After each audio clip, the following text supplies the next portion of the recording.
bringing you the latest in health and wellness so you can get to the other things that matter. Here is your host, Karl Sterling. Good morning.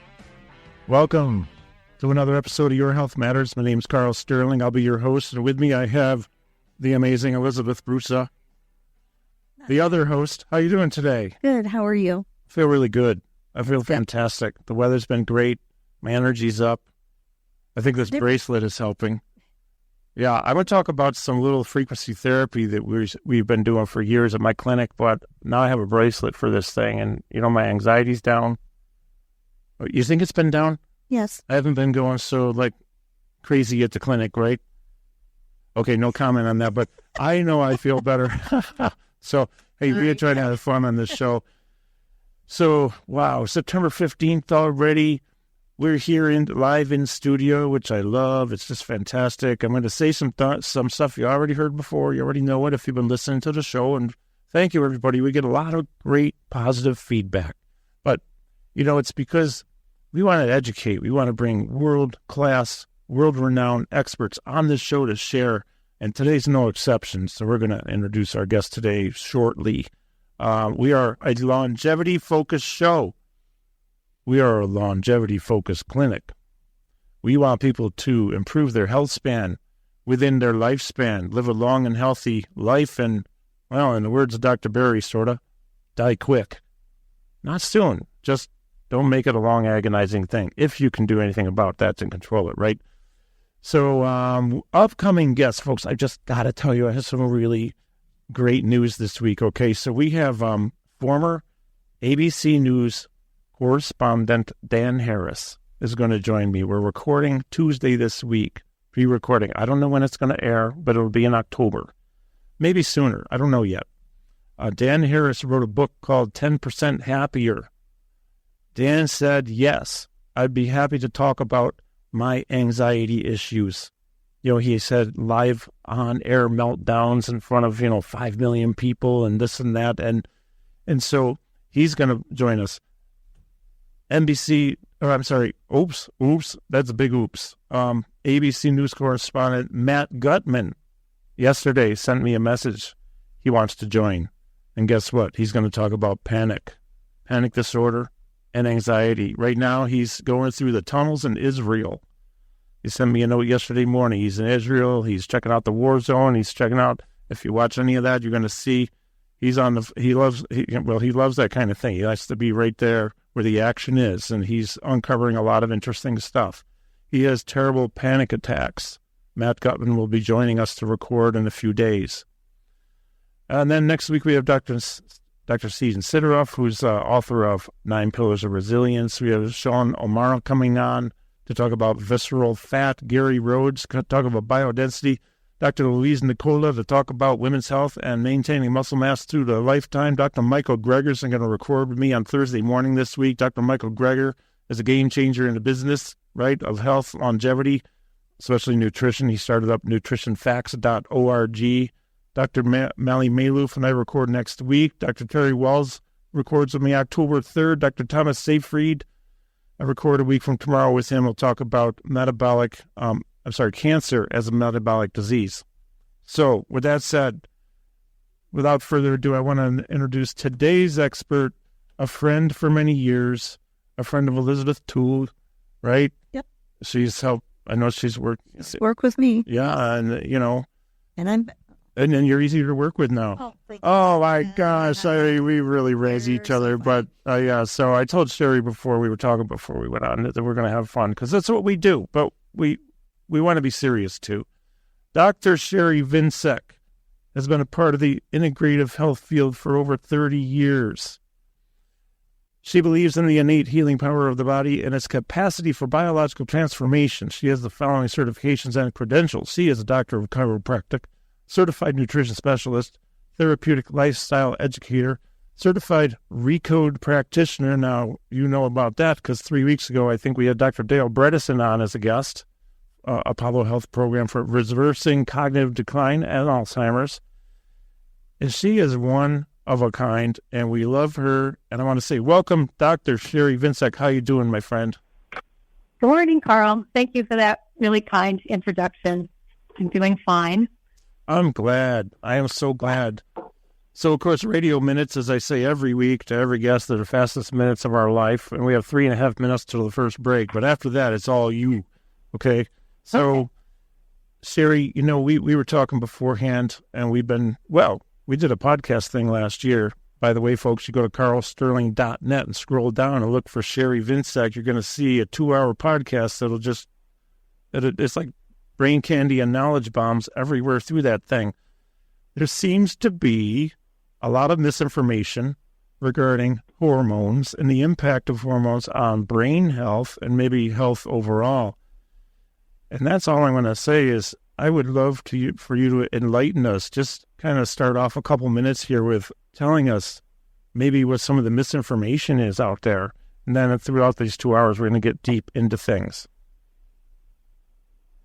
Yeah, Carl, thank you. So thank you very much for having me here, and hello to Elizabeth. Hello.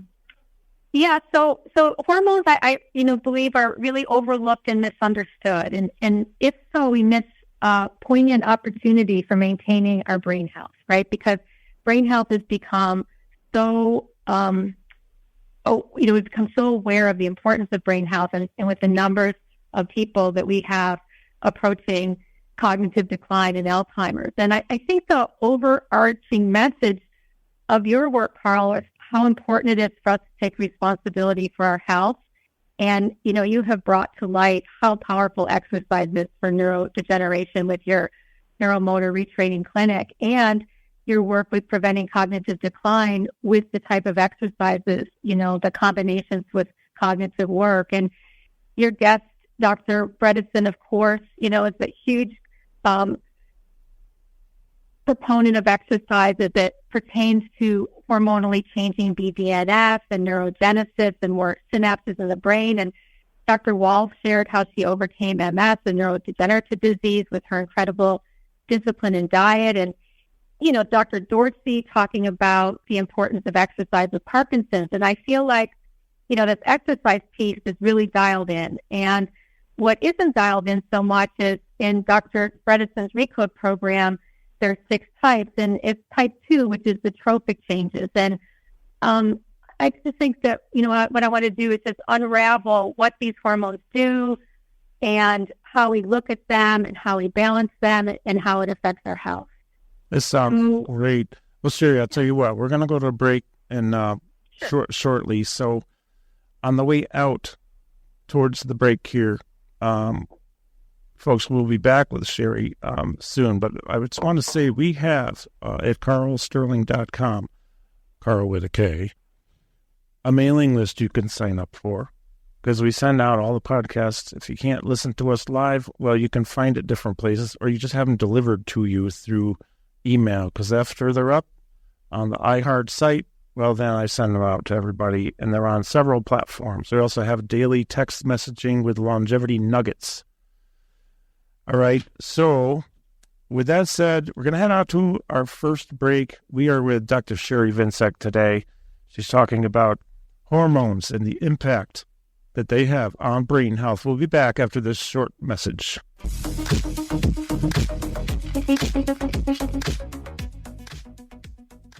All right. We're back. This is Your Health Matters.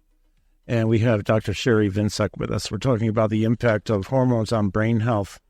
Sherie, we left off talking about the importance of exercise, a little bit about the, reference over to Bredesen and what he says about it, and BDNF, and all the other thing. Let's keep going with this and talk more about hormones and their impact on brain health.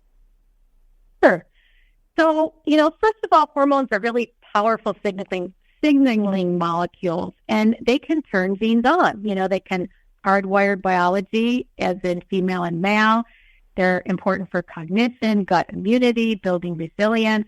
And like I said just a minute ago, really, they're overlooked and misunderstood. So I want to provide an opportunity for understanding them better and tilt the lens towards really preventing cognitive decline and how we encourage our hormones, to overall have a better brain health pattern. So, we have a lot of hormones and we better get it right. And, women go through many hormonal changes. Men tend to go from puberty to andropause, and women have puberty, childbearing, perimenopause, menopause, and postmenopause. And so, we better get these transitions right. Otherwise, we tend to suffer. And the common symptoms that both men and women have during menopause and andropause are decreased muscle mass, which you see a lot, Karl, in your clinic, and low bone density. Every day.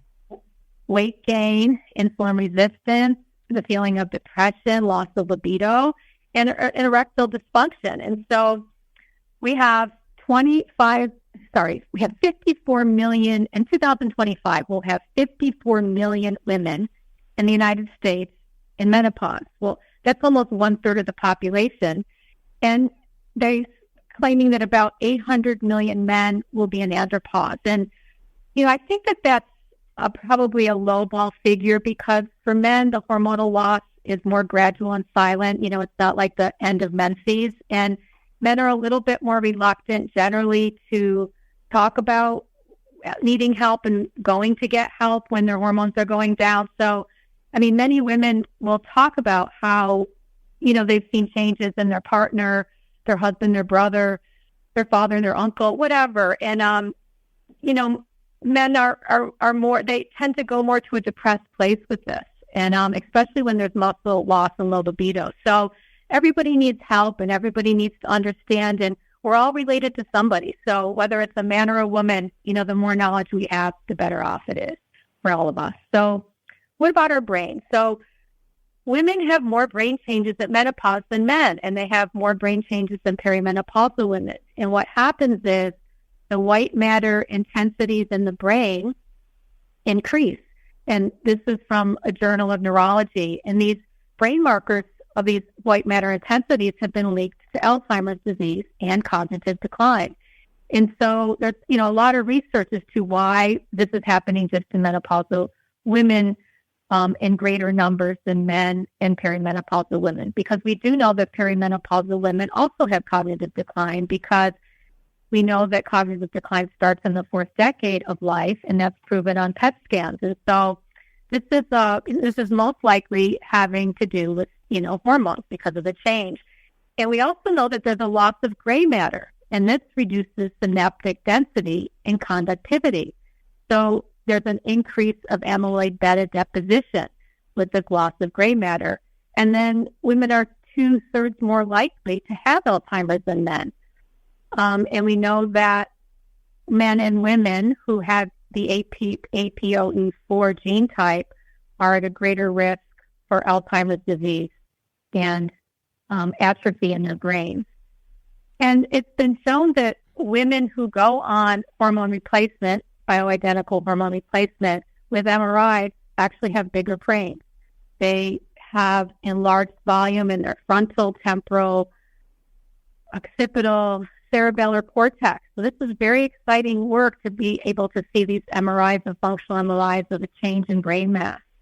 And we know that, the cognitive changes, they happen over time, right? It's not just like the fruit gets ripe and falls off the tree. It's this gradual change. And we have to become aware of what these changes are. So in the beginning, with cognitive decline, it's called subjective cognitive decline. And this is when we kind of self-report that, our memory is worsening. So we lose our keys, we forget a name, we're forgetting names, locations. And so it's just this very subtle piece that can go under the radar for quite a while, but it's there. And they say that it affects 1 in 9 adults over the age of 45. That's a lot of people, and that 600 million people worldwide suffer from subjective and mild cognitive decline. And UC San Diego did an interesting study. So after subjective comes mild cognitive decline. And in their study, where they were studying how many people had medium cognitive decline, they found out that more than 90% of the people they studied did not know they had it. So it was already at a, stage beyond subjective, and they really weren't aware of it. So as you reported, Karl, in your radio show with Dr. Bredesen, that 1.9 million people over the age of 65 have Alzheimer's, and is expected to double every 20 years. That's, really, really, like he says, a tsunami coming. And between the year 2000 and 2019, heart disease decreased 7.3%, while Alzheimer's rose 145%. Wow. So the statistics are really sobering, so we have to do something about it, right? And this is what this whole show is about, looking at all the aspects of longevity and healthy biological aging. So some hormone facts. Well, hormones are sex steroids, and they are hormones, and they're made from cholesterol, generally. And cholesterol acts as a building block. It's a really healthy fat for the brain. It helps build our myelin sheaths and our nerve sheaths. And, from the early studies, cholesterol got a really bad rap because of its relationship to, high blood pressure and liver disease, et cetera. And so there was a kind of a statin craze. And what we have to realize is that when you go on a statin, you're lowering your cholesterol. But if cholesterol is the basic building block of your sex steroid hormone, then you really have to keep an eye on that. Many people go on go on statins, and they have no clue as to what their baseline hormones were or where they're going. But a lot of people have depression or, just a type of fatigue and lethargy. So I would encourage anyone that's on a statin, if you haven't looked at your hormonal levels, to check them out. Because you don't want your cholesterol level to go really below 150. That seems to be the place where the cognition and transmission and synaptic messages, connectors tend to go down, is when the cholesterol gets under 150. I have a story personally about that. When I was living in Boston in the early 1980s, I was part of a nutrition study at Tufts University, and my cholesterol was 103, and not a single person said anything about that. In fact, I think somebody commented that, I had such great low cholesterol. Well, it wasn't great. I became amenorrheic. I lost my period. I had a fracture in my foot. So I was just really not having enough body fat and cholesterol. I was a long distance runner, and it would have been nice if someone, had known that and talked to me about it. And I'm sure that that's, common for a lot of people before cholesterol and women's health really came onto the radar. And I have another health professional friend who recently went through a surgery and had his gallbladder removed, and said he was really, really depressed, and come to find out his cholesterol fell to 111. So that's really low for, a middle-aged man who needs his sex steroid hormones and needs these hormones to downplay downstream. So, in the hormone world for sex steroids, there's primary players. There's the three estrogens, the progesterone, testosterone, and pregnenolone. And a lot of people don't know about pregnenolone, and I'm really eager to share what pregnenolone does. And we have thyroid and adrenal hormones. And then we have this crosstalk between all these hormones. These peripheral hormones are talking to the pituitary and the hypothalamus. So it's a very complex, intricate system. And if you kind of thought about a box and you thought about all these arrows dropping down out of the box, well, cholesterol is that steroid molecule that sits in that box, and then all the arrows that drop down are all the other hormones that form. And the first hormone that downstreams from cholesterol is called pregnenolone, and this is called the mother hormone because it's a precursor. And it's produced in the brain, but it's also produced in the adrenal glands, the testes, and the ovaries. And it really favors conversion to testosterone for men, and it favors conversion into estrogen for women. And this one hormone makes over 150 different steroids. And they've proven that pregnenolone is wonderful, has a positive effect for Alzheimer's, MS, Parkinson's, chronic fatigue, diabetes. autoimmune. And one of the neat things about pregnenolone is it downstreams into something called allopregnenolone. And this molecule has been shown to be extremely neuroprotective. It increases neurogenesis of the growth of new nerves. It's anti-inflammatory, and it increases GABA receptors. And, GABA receptors are the relaxing, inhibitory neurotransmitters. So we have norepinephrine and epinephrine that rev us up, and then we have serotonin and GABA. And pregnenolone and progesterone tend to upregulate GABA, and then estrogen tends to upregulate serotonin. So these hormones are also talking to neurotransmitters, and this is why balancing our hormones has a wonderful effect on the brain, because it helps balance our neurotransmitters also.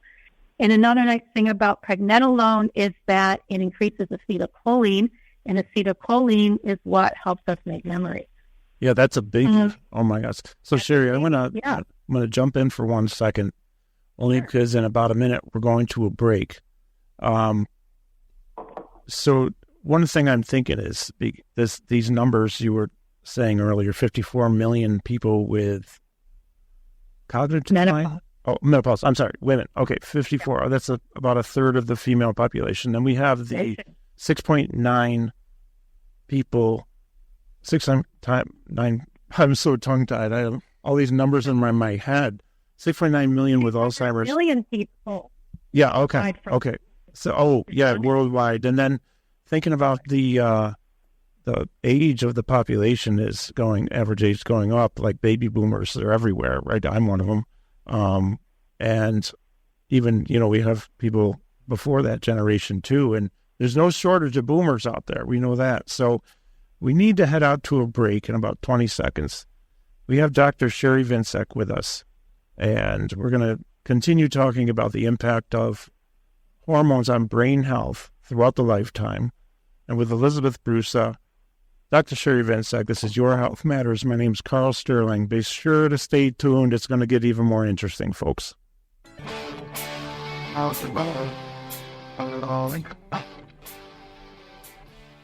All righty. So, sorry, this is an inside joke on the break. Like I just walked back in the studio.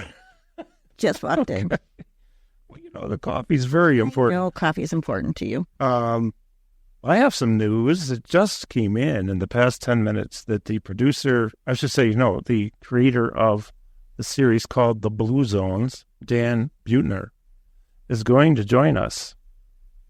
It even says, and folks, I'm saying this not from my ego. If you've been listening long enough, it ain't about that.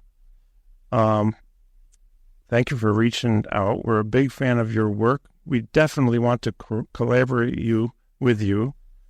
I'm about to depart for a big research trip and finishing up the next book that he's writing. So he will have a lot of new information. So it won't be till next year, June, July-ish. But I'm really excited because we've been really wanting to get him on the show. If you haven't seen the Blue Zones theory, folks, it's really, really interesting, really, really good. Talking about, people who live to 100 or longer in different parts of the world, and even in a couple areas in the United States where they're exceptionally, living longer lives. So we have with us today Dr. Sherie Viencek. Sherie, where did we leave off? I know we were talking about Alzheimer's. We're talking about baby boomers. There's so many of us. And the bad news is there's a lot of sickness, illness, insulin resistance, diabetes, cognitive decline, dementia, Alzheimer's, Parkinson's, cancers. The good news is there's a lot of things we can do about it. So I'm just turning it over to you. And also, I know you have a couple questions for her, too. Yeah. Yeah, all right. Well, Sherie, let's have you go with it first, and then we'll interject questions throughout. Okay.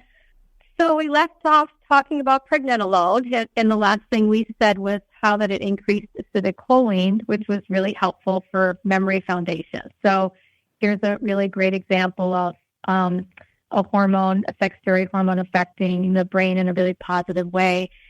And there's an interesting thing that pregnenolone does. I guess it's called the pregnenolone steal. And it's when you have a lot of stress and your cortisol is very high, pregnenolone will preferentially downstream to make more cortisol because of the need with the stress. And so when it's doing that, it then basically doesn't go the other places. So it doesn't downstream to making the other necessary sex steroid hormones. And this is a really good example of what chronic stress does and how it perpetuates hormone imbalance. Because it's basically almost like the flow gets shut off, to the other hormones. And Dr. Bredesen in his RECODE program says he likes pregnenolone to be above 100 on a blood test. Well, during COVID, when I test pregnenolone all the time, I saw it as low as 5. And we have to remember that COVID entered through the nasal passages and went right up to the brain, right, to the hypothalamus and the hippocampus. And one of the number one complaints that people had was brain fog. And brain fog is a key complaint with low pregnenolone. And I found that as people's pregnenolone went up, their brains started functioning better. So I bet very few people get pregnenolone checked for their regular, comprehensive metabolic panel that they get. And so it needs to go on people's radar, and it needs to go on looking at over 100. It'd be most people, it's about 30 to 50. You just very rarely see 100. And, Bredesen said that COVID increased Alzheimer's by a decade. So a decade earlier, folks are having signs of Alzheimer's because of the damage done to the brain. And Stanford did a big study on high school kids and found out that with MRI and found out that their brains actually shrunk by several years. They didn't shrink, aged by several years. So, that was a hilarious effect, and it probably really knocked out a lot of hormones in their hormonal balance. So after pregnenolone, pregnenolone will either shunt over to progesterone, it'll shunt down to DHEA. And DHEA is a really important molecule. It's an adrenal steroid, and that too will downstream into more adrenal hormones and testosterone and estrogen. And it peaks around age 25 to 30. It's an androgen like testosterone. It's super important for energy, strength, libido, brain function, blood sugar balance, insulin resistance. I can't really say enough about DHEA. You can just Google DHEA, and thousands and thousands of studies will come up. It's anti-inflammatory. It's help with autoimmunity. It seems that for some reason lupus patients have very low DHEA. So if anybody out there is a lupus patient in person and you haven't tested your DHEA, you should. It contributes to fatigue and joint pain. Sherie, I want to ask you a question. Yeah. I want to ask, okay, with all these diseases like Alzheimer's and dementia and everything, how come the hormone levels are not checked? I know that my sister-in-law is now in contact with you, and she said that her gynecologist and doctor will not have her hormones checked while she's having all these complications. Why are doctors so resistant on checking hormones along with all this other diseases? Elizabeth, if you can hold that thought for about 10 minutes, because I'm working up to this. Okay. I have a pretty good explanation of this, and I have a text from the person we were just speaking about that really, says it all. So we'll get there in just a minute. I'm going to just keep with this flow of this hormone. So the military looks at DHEA, and it looks at DHEA and cortisol ratios. And they've done a lot of tests to see that when soldiers are under duress and they put them through stressful events, that they found that if their DHEA levels were higher than their cortisol, they had more resilience, diminished PTSD, and less dissociation. So the stressful event, wasn't lingering for them. So DHEA is looked at for a lot of reasons. And one of the fascinating things about it is its ability to increase bone marrow density. And this is important for you, Karl, with the work you do. So it basically has the ability to increase osteoblasts and insulin-like growth factor, which is important for growth of muscle and bone. And I was thinking, Karl, with your biodensity machine, it might be really interesting to get a baseline on a group of patients and look at like their DHEA, pregnenolone, testosterone, estrogen, and then follow them through the bone density machine. Or perhaps when people are not building bone as you would expect from the machine, that might be a really good window of opportunity to say, hey, have you ever had these hormones checked? Because you'd hate to just be, swimming upstream if you don't have these basic building blocks in place. I'm interrupting only because in about a minute and 15 seconds we go to break already. But I think that's I'm glad you said that, because we do have a little study we're going to be doing for biodensity, and it's we don't know all the baselines that we're going to be measuring yet, but definitely muscle mass is one, including segmental muscle mass, because I have a machine that does that very, very nicely. Arm, leg, trunk, and then body fat percentage of total body, segmental, visceral fat, hydration level, metabolic age, bone mineral density.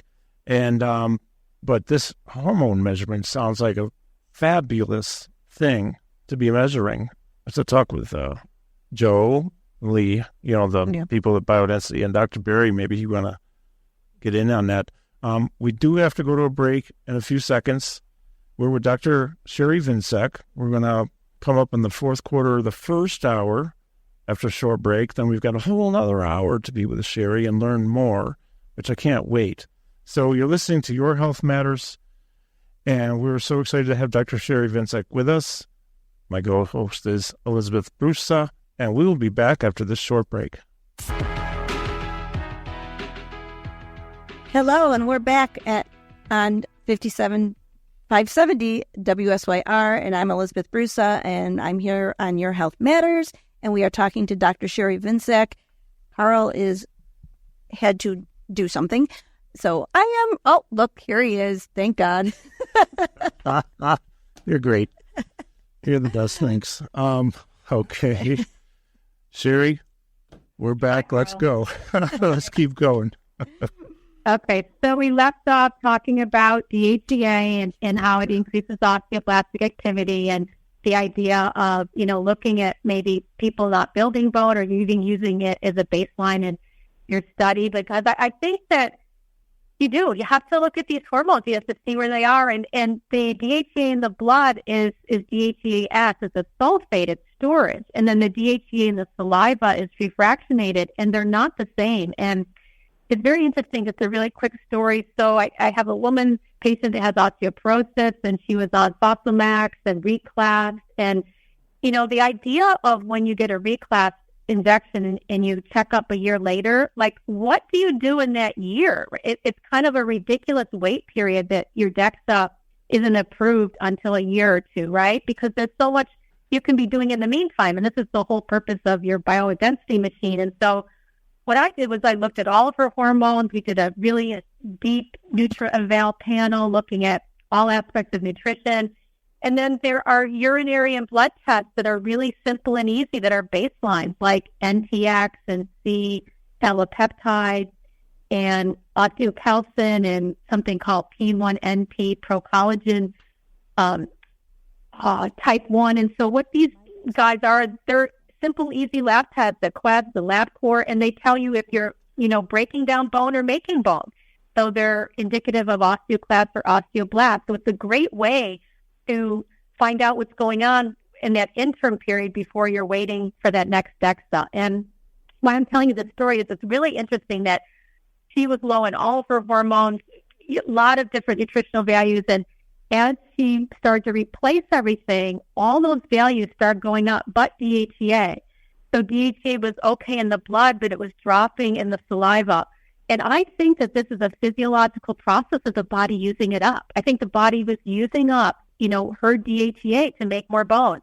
But I don't have enough, patient population to say that for, I haven't seen studies, but this is just what I feel about it. So DHEA is super important, energy, insulin resistance, bone. And so now we have testosterone. So, we think of testosterone as kind of this quintessential male hormone, but it is equally important for both sexes, totally equally. But everything has to be balanced, right? So we know that muscle is king in preventing aging, and we know that, you need testosterone and DHA for muscle.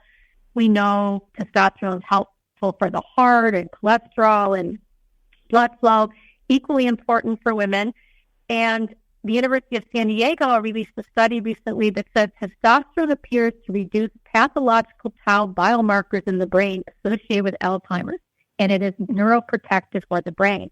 So here we have another hormone that's just not about libido, lethargy, erectile dysfunction. It's about everything. It's about muscle, heart, brain. So testosterone levels need to be checked, and they need to be checked both total and free. It makes me a little crazy when doctors only test bound testosterone in the blood, because it's bound to a protein, and you never, ever know how much of that was freed up to hit receptor sites. And so it's a misunderstanding, because men will be told their testosterone is fine. They might be on the very low, edge of low range of normal, maybe the lower 1/3 or lower 1/4, and they're not okay because they're only looking at bound testosterone. So if you are a person out there that had your testosterone tested and you were told it was okay, make sure you got a free and a total. You always want to be in the upper 1/3 of your range. Nobody wants to be, in the middle. Really, the middle is okay, lower 1/3. And, men end up suffering all these low testosterone symptoms for no reason, because they think they don't have low testosterone. And that can go for high testosterone too. As Elizabeth and I have talked before, every one of these hormones has a negative, when it's too high and too low. And the whole name of the game is balance. And they recently have found that young men born today in the United States and Europe, that their testosterone is much lower than their father's generation.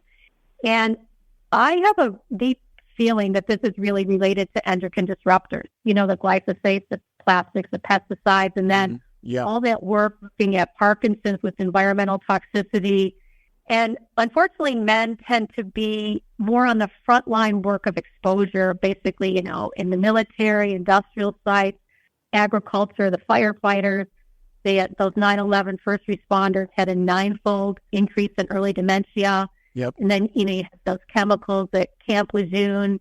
So this, these are all knocking out, they're endocrine disruptors. They're knocking out men's testosterone. And so this is another reason why testosterone really has to be looked at, especially for people who've had exposures. And I do have a word of caution about testosterone, because as the online market is, you can get anything, anywhere, from anywhere in the world. And there's a lot of commercials that speak to low T, right? And men are getting mail order testosterone and really don't really always know what you're getting. But if you're getting it from someone who's not monitoring you and you're not monitoring yourself, you can get in a little bit of trouble, because testosterone downstreams. All hormones can downstream, and that means they change into something else. And they do that through enzymes called aromatase enzymes. And testosterone will aromatase into estradiol, which gives men belly fat and insulin resistance and,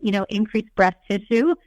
And you see a lot of young boys with increased breast tissue these days because of all the estrogens, in the environment of plastic. And then it downstreams into a hormone. It's called DHT, dihydrotestosterone. This is a more powerful hormone than testosterone, and it creates male pattern baldness, and it creates hypertrophy of the prostate. So, this is really important. Where do you get your hormones from? Who's monitoring them? Is your doctor monitoring them? Are you able to self-monitor them? But also, you have to just check. When you have testosterone, you have to check estradiol and you have to check DHT. I see men in their 70s and 80s with extremely high DHT because they were put on testosterone and no one ever checked anything else. It was like a done deal. And that is a problem. So people are on hormones too long without being checked. So let's go back for a minute. When we had Casey Means on a couple weeks ago, the author of Good Energy, she and my son was co-hosting with me for that episode. The subject of plastics came up. And then I started paying attention to things in my life that have plastic. So for example, a lot of the allegedly organic foods, and maybe they are, maybe it's great stuff, they're in plastic. They're wrapped in plastic. They're stored in plastic. Now, I don't know if there's special plastic that's not bad for you, or if all plastic has some bad elements or it can be, negatively affect you. But that whole thing about plastics was interesting, especially when they look at the placentas, dissecting a placenta post-birth and looking into that and finding plastics in placenta. I mean, in fact, my son was trying to just really process that. He said in his mind, he just never thought about that. I never thought about it. The plastics are everywhere, and I think there's been a big surge of plastics in the past 50 years or so, and it is everywhere. So we got about 2.5 minutes before we close out the first hour, but Sherie, I just had to interject that plastic is everywhere, and it seems like we should be focused on trying to get away from that. Would you agree? Absolutely. Absolutely. Go to, glass as much as possible, the non-PBA, BPA plastics. I mean, they're carcinogenic. I mean, they break down into metabolites that, can get into our system through heating them up. And speaking of plastics in fetal blood, in the umbilical cord, in the fetal tissue, the fetal blood, they found 137 chemicals at birth. Oh. And actually higher in different parts of the United States, but around, most studies are showing about 137 chemicals. So we're coming in polluted, and we are coming into a polluted environment. So, detox is huge, and that's a whole nother talk. But detox is huge, and you live in a place that has wonderful air quality and water. I live in a place that has terrible air quality. Mm-hmm. And we all have to make adjustments for where we live. True. So, well, I'll tell you what, with that said, I'm going to interrupt because we're going to head out in about a minute, close out the first hour. I have just a little thing I want to say to our listeners. I said it last week. I'll say it this week. How would you behave if you could feel your cells and your mitochondria dying or underperforming? And how would you behave if you could feel disease manifesting? Imagine the feeling of disease coming out just a little more every day. It's usually not how it works, though, because there could be signs and symptoms, and then boom, you get a scan and hope you got a lump, you got cancer. But if you could feel this slow thing, especially if there's maybe some pain with it, not that we want pain for anybody, would you make different decisions on exercise, diet, and all that if you could feel it? Okay, I'll just leave that for you to think about. We'll be back for another hour after the noon news break. Thanks for listening to Your Health Matters.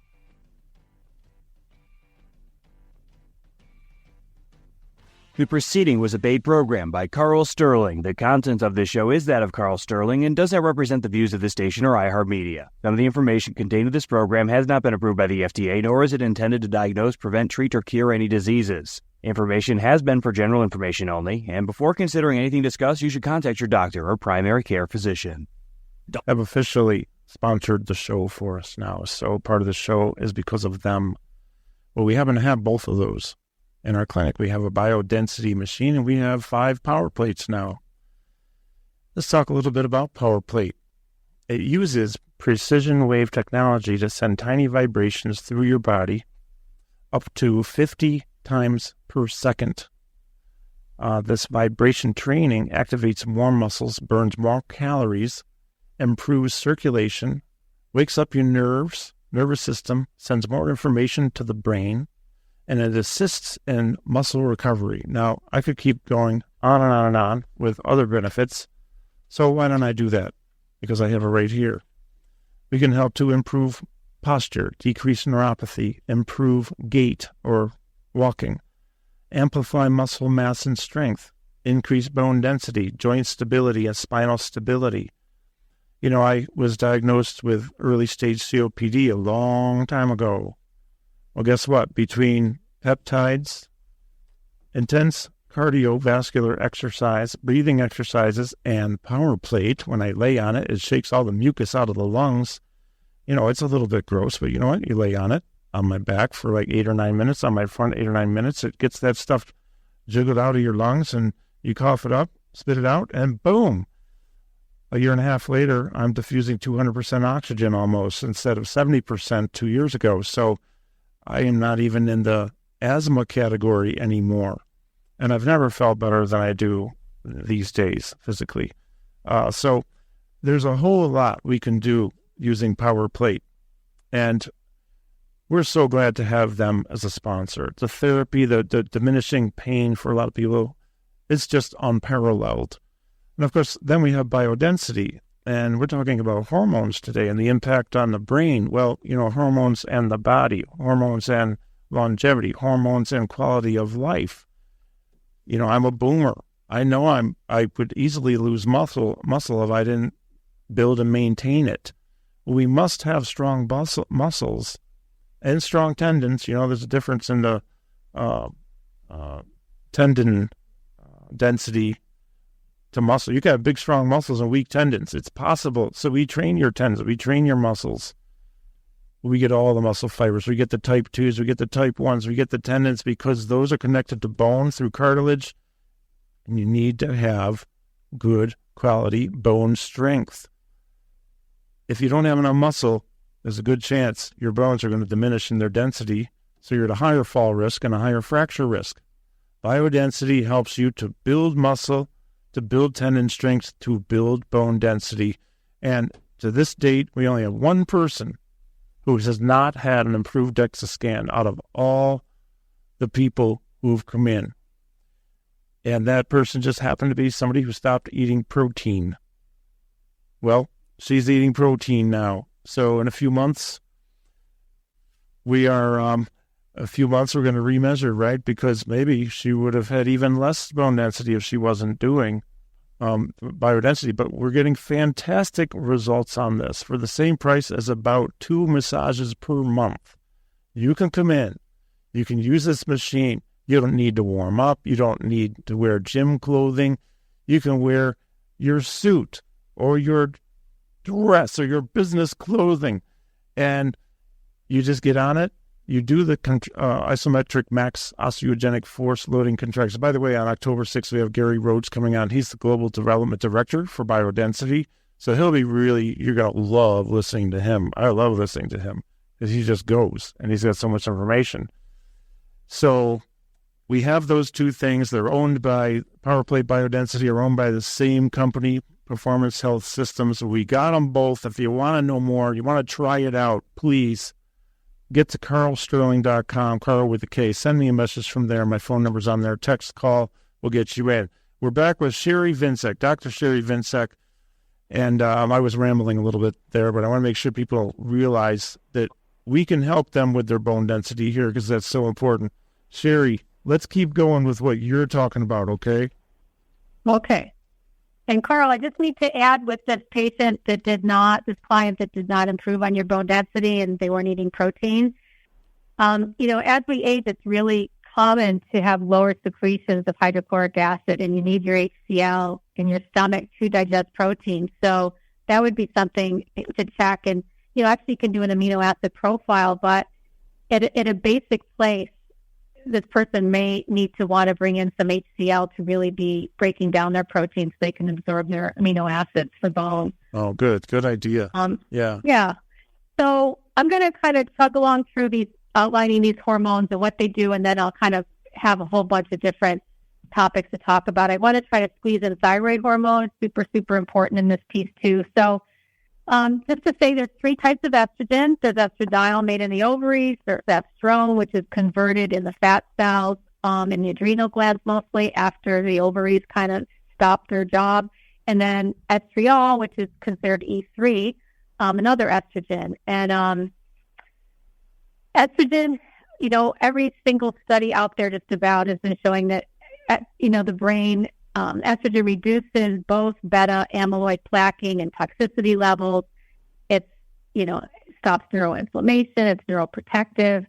It plays a role with neuronal signaling of serotonin. So this comes in with depression. As serotonin goes down and estrogen goes down, a lot of depression.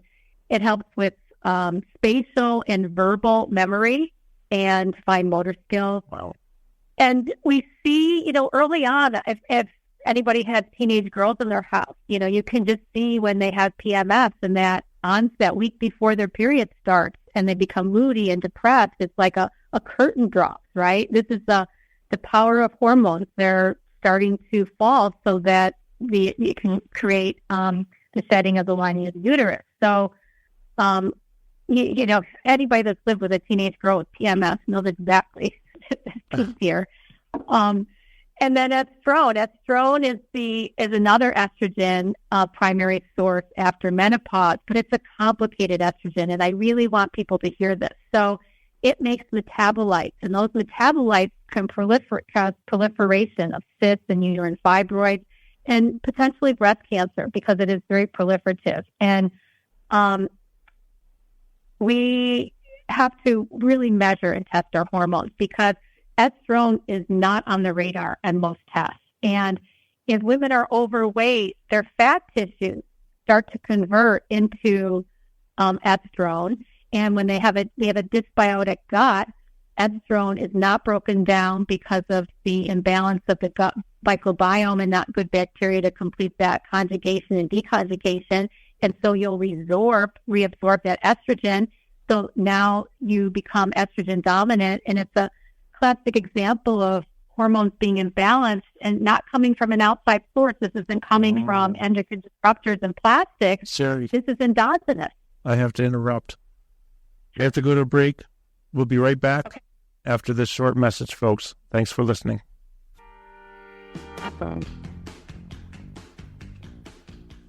All right, we are back, and I just want to promote a product that we use, and that they're also a sponsor of the show, the Dr. Lewis Daily Brain Care. By the way, I pre-recorded an episode with Dr. Lewis on Wednesday this past week, and it's just jam-packed with all kinds of information.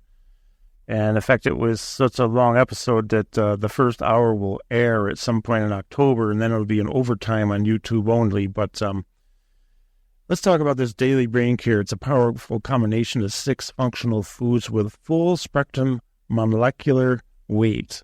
There's most concentrated and highest. It has the most concentrated and highest bioavailable polysaccharides from aloe vera and a unique rice bran blend with hundreds of essential phytonutrients, including amino acids. I could keep going on and on about this, and I will at another time.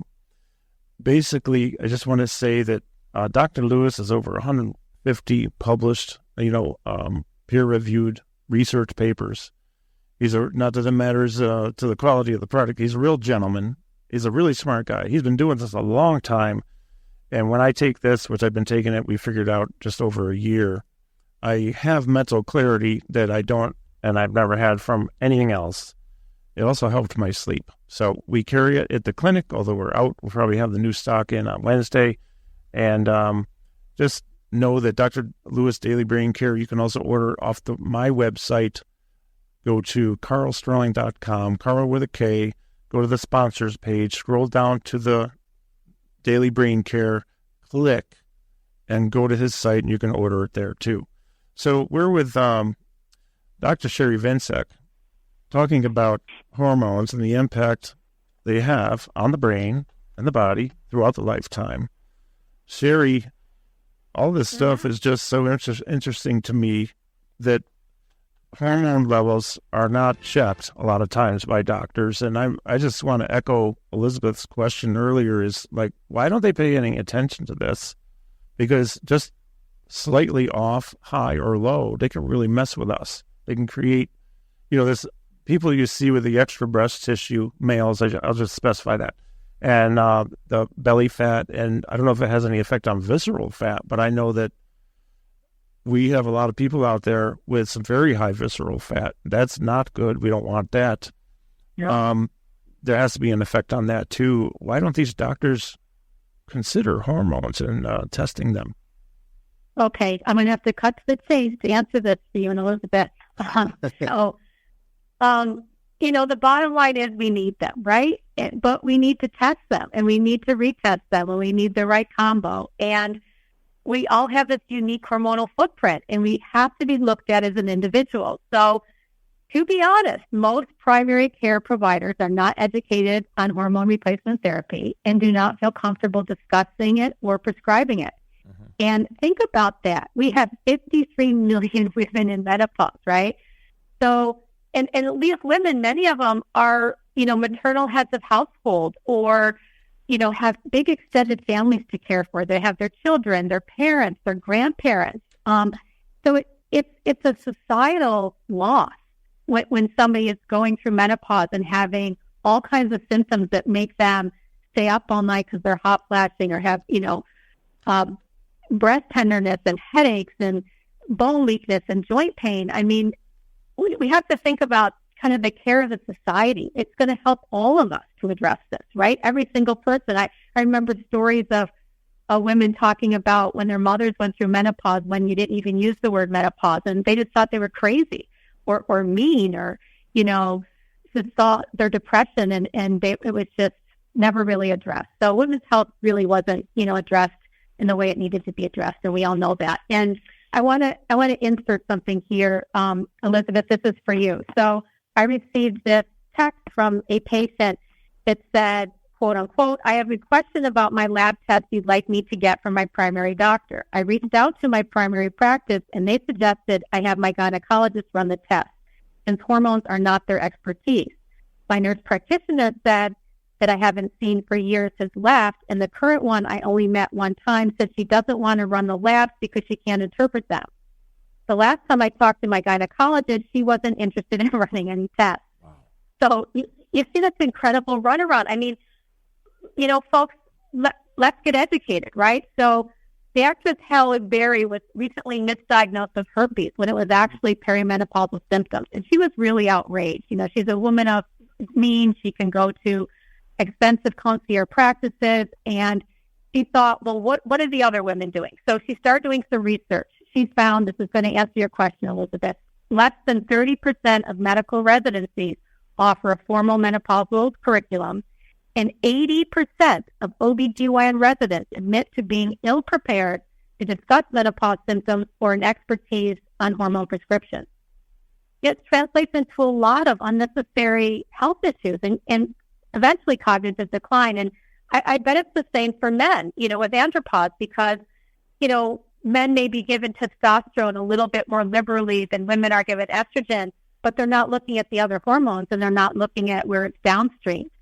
So she has created a group of bipartisan senators, and they're pushing for legislation that's going to put $275 million towards research and education around menopause. And it's called the Advancing Menopause in Midlife Women's Health Act. So to answer your question, Elizabeth, countless women and men grapple with physical and psychological changes and in this transition, and they need help, and they need to be able to measure hormones for themselves. And after this is done, I'm just going to put out that in a week or two, I'm going to do a webinar on this Q&A. A little bit of hormone background, but really talking about the different testing and the ins and outs of it, because some places you can get it, some states you can't, how to do the workarounds, because this really isn't the place for that, but I'll try to get as specific as possible. So the answer is, Elizabeth, because a lot of people just don't feel comfortable with it. And, there has to be better training, and people have to realize that 1/3 of the population is in menopause right now, and they just have to do better, right? Yeah, and it just there's different ways in which hormones are administered. So there's oral, there's topicals, there's micronized, there's troches, there's pellets, and we can go into some of that on that Q&A, because that's like a 2-hour discussion in and of itself. And sure. So I just want to get back to my outline. What I'm thinking is I just want to bring up about the difference between estradiol and estrone, that estrone is kind of a complicated estrogen, makes these metabolites. They're called, 2s, 4s, and 16s, hydroxyestrones and methylestrones. And so they can be tested, and they're contributors. They are bad contributors. And we can clear these through our liver and our gut with really good nutraceuticals like DIM and calcium deglucarate and sulforaphane. And there's products that have all of those in there, so you don't have to buy tons of bottles. But it's really, really important that we understand that hormones have to be metabolized and cleared, right? It's not just taking these hormones because not everybody needs them, number one. Sometimes people just need detoxification and receptor cleaning up, and all replacement therapies are not equal, so you have to really understand what is going to work for you. In this estrone discussion here, this is a really recent study from Stanford. They found that estradiol, but not Premarin, preserved key brain regions in postmenopausal women's decreased the risk for dementia. So when you think about that, Premarin was the first estrogen that was cleared in the 1940s, right? And so 50% of Premarin is estrone acetate, which is not cleared well in the liver. And this is probably what contributed to a lot of women's breast cancer.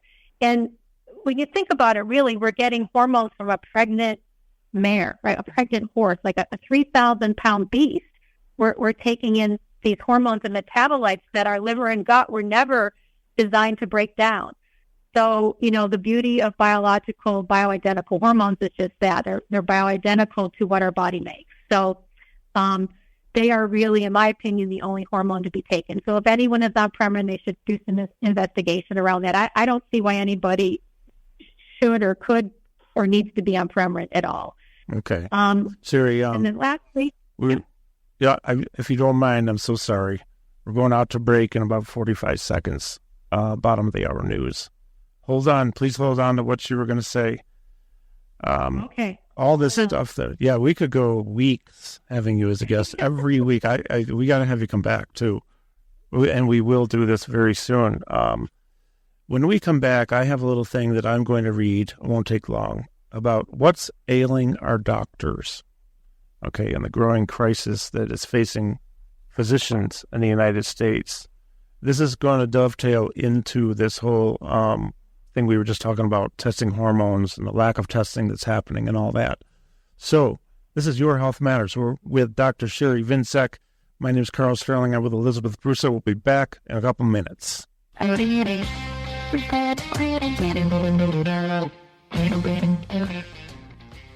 Okay, we're back. This is Your Health Matters. I have a little thing I want to read. There's an article in Reader's Digest, this month's issue. Talks about what is ailing our doctors. Thank you to my mother-in-law, Becky, because she's the one who gave me the magazine. Okay, so the highlights of this are the growing crisis that's facing physicians in the United States. The core issues include burnout. That's a biggie. Dr. Barry, Dr. Cobb, Dr. Ortella, my son, Dr. Nick, they'll tell you that too. Corporate pressures. How many times you go to a doctor if you're going to a corporate entity and they're 8 minutes and you shove you out the door, maybe you get 1 minute with the doctor or 2 minutes. Around 60% of physicians report burnout, with some specialties like primary care, right, seeing rates as high as 70% burnout. They have so much pressure from the top to get patients through and out the door. This is called big medicine, okay? Many are considering leaving the profession due to mental health struggles and overwhelming administrative burdens. I know that my primary from 20 years ago, the one who really helped turn me around and scare me into not being so ridiculously overweight with all kinds of, liver enzyme numbers and all that, and blood pressure high, blah, blah, blah. He got sick of it. It's like, I'm done with this stuff. And he's out. And, he's still working as a physician somewhere. I don't know where, but the bureaucratic stuff in the practice he was in, it detracted from patient care. He couldn't care like he wanted. And he always listened to me, but then he couldn't listen because they wanted to shove me out the door. So there's a shortage of physicians, by the way, folks. That's driven by a lot of factors: high education costs, limited residency spots, and the rising corporate healthcare, and the rise of corporate healthcare. Many hospitals are now owned by private equity firms or large corporations that prioritize profits over patient care. Well, this is all over the place. My son has firsthand experience with that with a place here where he worked, and I won't say the name of it. If they don't go bankrupt, I'd be really surprised. There's also tension between expanding the roles of nurse practitioners and physicians, right? We have some healthcare systems that are pushing for NPs to take on more autonomous roles due to shortages. And then many doctors argue this could compromise patient safety. Nurse practitioners have less training than physicians, although they can be absolutely great, sometimes way better than the doctor. Let's clarify that one, everybody. Okay, and while many, they play a critical role, pressure on doctors to sign off on their work without seeing patients raises legal and ethical concerns. So efforts are being made to address these challenges, but it's going to take time. And this would include increasing residency slots and advocating for better compensation for doctors, particularly in primary care, and to prevent further deterioration of the healthcare system. Well, these are things that they're trying to do. So if you think about that, maybe if they knew about hormones, they don't feel they have the time to test for them. That's just a speculation. So I don't really know. But I wanted to read that because I think that, a lot of us were fed up. We're out the door. Well, you got a guy who's taken over from your guy. And Yep. I hate to say it, folks, it's going to sound really judgmental, but the guy taking over for your guy who's retiring is morbidly obese. It's not wrong. It's not illegal. And it doesn't mean he doesn't know what he's doing. But I have a hard time taking advice from a doctor who's obese. And we talked to Dr. Rotella about that last week, too. Yeah, telling me to lose weight. Or the doctor smokes, telling me stop smoking. Or he drinks, stop drinking. Well, whatever. We're with Dr. Sherie Viencek. Sherie, let's continue. I want to make sure we promote you and what you do, your webinar, and that you do have a mailing list at sagefunctionalhealth.com. You go to the bottom of that page, people. You can enter your email, sign up for her list, and then find out about what she's doing, including this upcoming webinar. Sherie, take it away. Yeah. Okay, Carl. So I probably have a good hour worth of material, so I'm going to speed it up a little bit and about 3 quarters, but I'm going to hit my main topic twice. Okay. So moving through my hormone list, I really got to talk about progesterone because I call progesterone a girl's best friend and a great companion for men. That's what it is. And so it is a male and female hormone. Deficiency of it is a male and female problem because it prevents short-term memory, and it is wonderful for anxiety. It augments deep sleep, and in deep sleep you have REM, and then you make acetylcholine, and then you get to make memories. And it has a really neat function in that it nudges T3 into its receptor site in the thyroid. So there's a lot of kind of crosstalk between progesterone and thyroid. And it regulates the sensitivity of estrogen receptors. So it makes estrogen receptors more sensitive or downregulates them. And in Bredesen's protocol, he talks about a subtype of trauma. And it turns out that progesterone is very important for trauma. So in a big study with brain trauma, they were giving 400 milligrams NGs IV to post-concussive patients. And what they found was that progesterone was extremely neuroprotective for the brain. It reduced cerebral edema, it dampened neuroinflammation in the brain, and it stopped neuronal loss. And another thing about progesterone just by itself is it helps motor, sensory, and cognitive recovery. So think about who needs it, right? Think about athletes, motor vehicle accidents, the military, anybody with a head trauma of any type, right?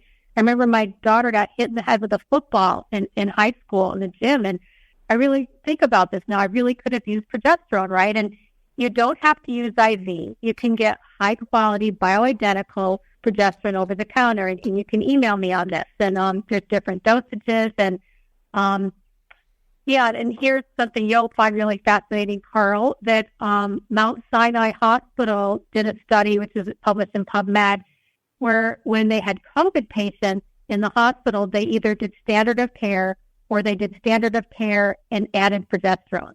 They were doing 100 milligrams sub-Q 2 times a day. Men had less ground glass appearance on their lung lining on X-ray, and they left the hospital 3 days earlier than the standard care group. Wow.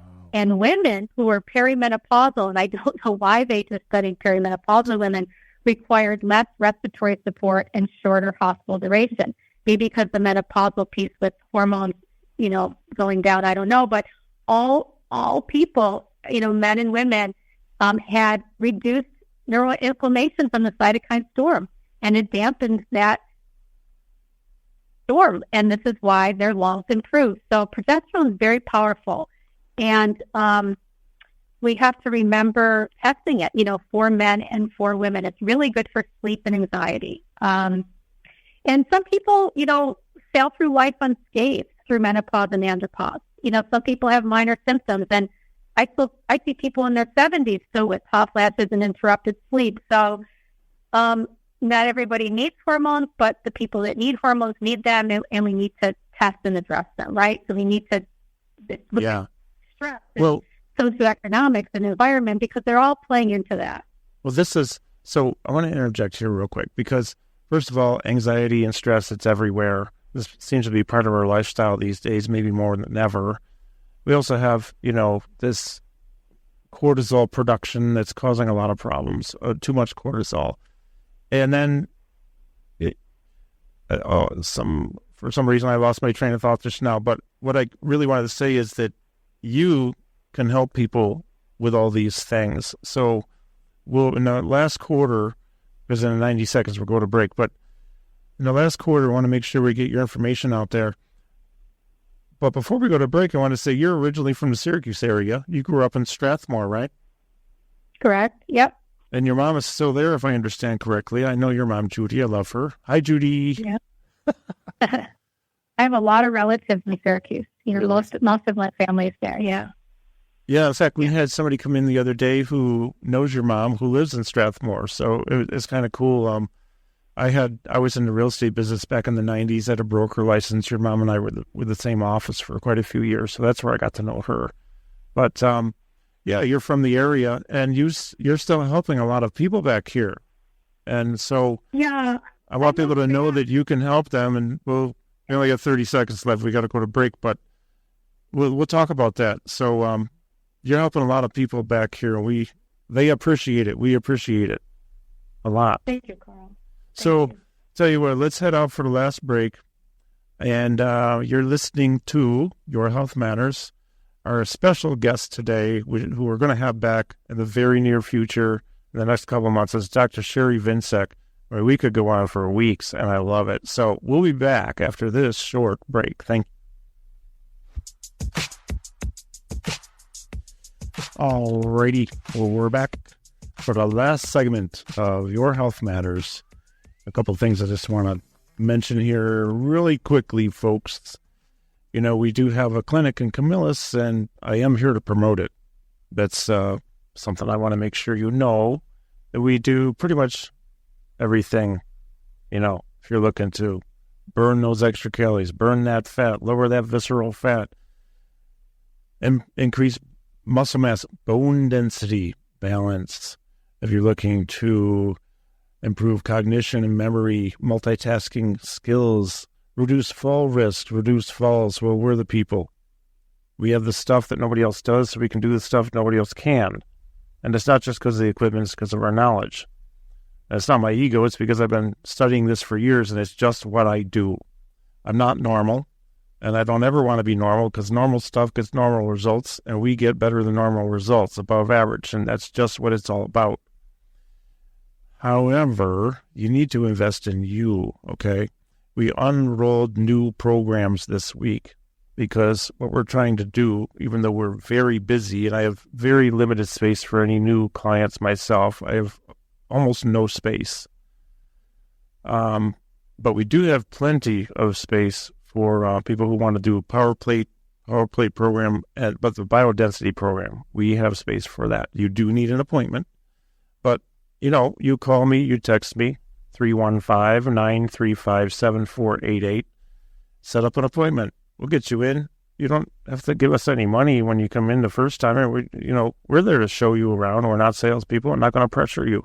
I want you to have an experience. We had 2 people come in on Friday who were brand new. They didn't feel pressure to give them a pamphlet, send them home. They tried everything out. They really enjoyed it too. So I'm hoping I hear from them. If I don't, I don't. But, usually we do hear back. But we have new programs. If you go to karlsterling.com, Karl with a K, and I forget what tab it's under, but probably something like our services or whatever makes sense to you. I can't remember. Can't either. We have a combo program of, you do get to work with me, let's say, as a one-on-one trainer. We go through a battery of assessments: movement, balance, center of gravity, cognition, grip strength, stride symmetry, stride length, all that stuff. And you get to work, 1 session a month, 2 sessions a month with me, and biodensity included, or, there's a lot of different options there so that it's more, let's say, feasible, affordable, and everything for everybody, because we really just want to get people involved. But you have to invest in you, because your insurance is probably not going to do a lot of this, nor will it pay for a lot of testing that you probably would benefit from having done, because insurance is tied to your illness and they're not tied to your health. It's how it is.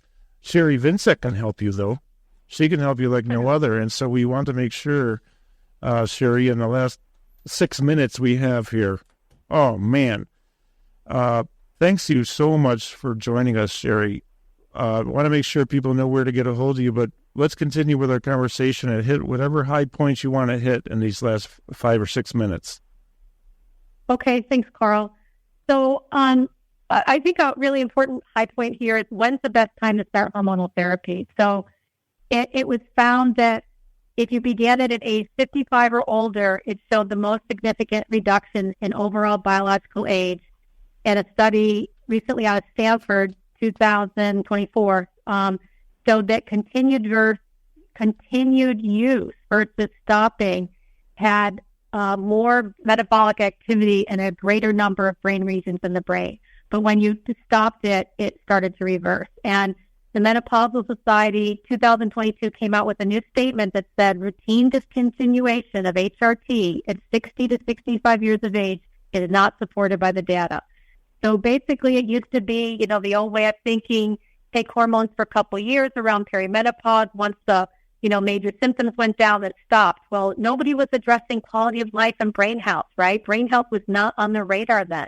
And there wasn't ways to test it, like Dr. Bredesen shared about the new testing for the p-tau in the brain, right? These new tests that are coming out. So there's one point. And another point I want to bring up is thyroid. So thyroid, we have 20 million people with hypothyroidism. 70% of those have Hashimoto's, which is an autoimmune disease. And so many people are unaware of that because, again, their doctors are not running full thyroid panels with all the markers and looking at antibodies.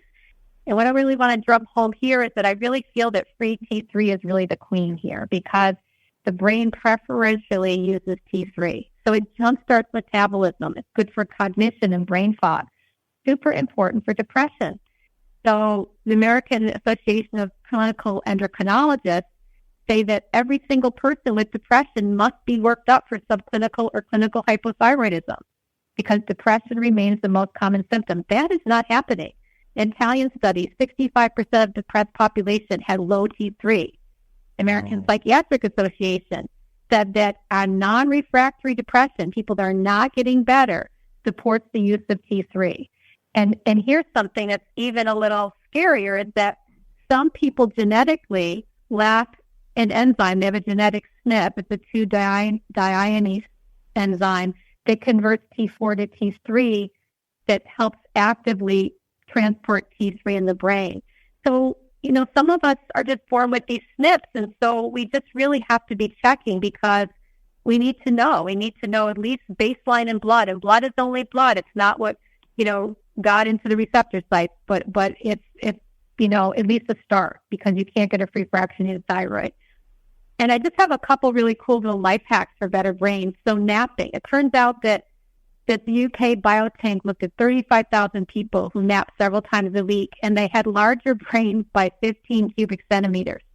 And the people that did not nap, same control group, had smaller brains, higher cortisol, increased sleep apnea. Wow. And then inhaling scent.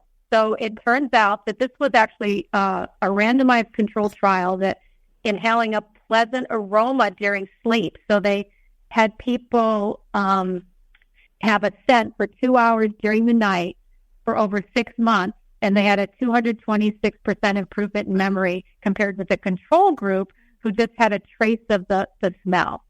And then one of my favorites is Keton Kriya Yoga, where you're just sitting. It's a 12-minute meditation a day. It's used by most all the people in RECODE because it's been shown to reduce Alzheimer's risk and improve memory, sleep, immune function. And the new research shows that it stabilizes brain synapses. So it's a very easy sound, making a sound and touching your fingertips. So, Sherie, we're getting the bumper music. Okay. Thank you. Music. A million thank you for joining us. You are welcome. So we're going to have you back. Send me their emails. We'll be on the webinar that we'll create over this. SageFunctionalHealth.com. I'll put a link on it to my site later. We're out, people. I'm so sorry I'm cutting people off, cutting everybody off like this. But this is Your Health Matters. Dr. Sherie Viencek, thank you very much. Elizabeth, thank you. You're welcome. Have a great week. Keep moving. Move the body. Use your brain every single day. See you next week.